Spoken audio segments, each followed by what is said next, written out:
morning. Just stopped on my dog walk to make this quick video. There he is with his tennis ball. Now today I just wanted to share a brief encounter that I had with somebody yesterday where I think I officially met the most angry woman on LinkedIn. Excuse me. Now basically, long story short, I made a post about a week ago. She commented on it. I commented to her comment and noticed that we were second degree connections, so I sent her a quick connection request, sorry. Anyway, almost from the get-go, from her messages to me where she was challenging why I reached out to her, why I looked at her profile, that she didn't subscribe to my line of work, although we were in similar industries, she did things very differently.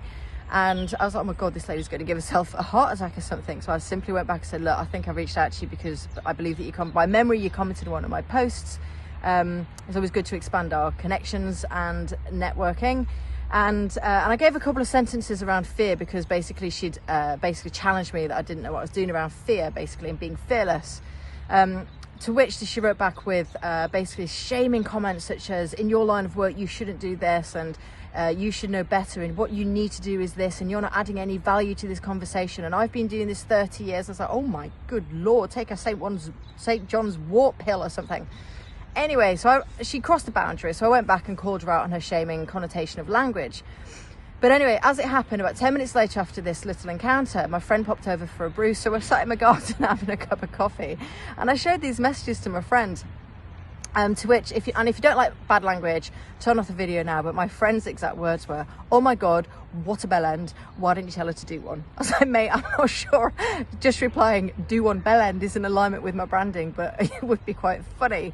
Nevertheless, okay, this is where it does get serious though. Now, a lot of people struggle with these types of encounters because it feels very personal when these things are going on, because the sentences are structured like what you need to do, and in your line of work you shouldn't, and I don't subscribe to what you do.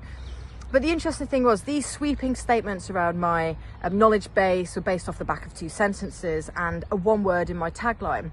Now, from the get-go, if you dissect those messages that I received of this lady, almost every sentence was fueled with a theme that kind of went along the lines of, I know more, you know less. I'm better, you're worse. I'm good, you're bad. I'm right, you're wrong, whatever. And it's just this ongoing theme there. Now, that is not coming from a good place. A confident person doesn't need to attempt to belittle other people to feel better about themselves. A confident person doesn't need to attempt to shame other people to feel better about themselves. A confident person doesn't need to feel better than other people to feel good about themselves. And this is why I can't take it personally, because that feeling, which I believe was driven from a place of inadequacy, was already in her before we exchanged any messages. So how has that got anything to do with me? It hasn't. And that's why I said to my friend that I'm not vexed by this. Yes, I held a boundary, but no, I wasn't vexed by it. And that is fundamentally because when we receive shaming connotations which actually have no accuracy because it's based off the back of a sentence or a word in a headline, or when people make a sweeping statement about how you run your business when they've never attended any of my workshops or any of my coaching calls, that's not coming from a place of knowledge. It's coming from a place of desperation, that somebody needs to prove themselves when they're coming from a place of insecurity and inadequacy themselves. So I can't be angry at that. That's not a happy place. That's not a confident place. So I think it's a really important message, because people really struggle with this type of thing. People really struggle with taking things personally and how dare this person say that to me. Whereas actually, when you interpret it from a way of understanding why that person's saying it, they're actually coming from a place that they don't actually think less of you, even though the wording sounds like they're trying to belittle you. The reality is that they wouldn't have that motive to try and do that unless they felt the need to. And the reason why they have the need to is because they have their own insecurity.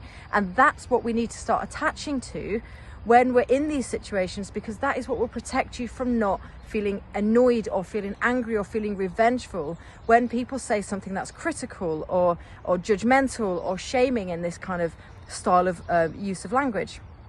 So I've had a bit of a longer rant today than normal, but I hope that's really helpful, because I think it's a really important point, because too often people feel the entitlement to speak to other people like that, and too often people absorb it as like, this is something that now I have to justify myself, when you don't have to justify yourself to anything or anyone, especially off the back of something that has no substance and no context and very little accuracy.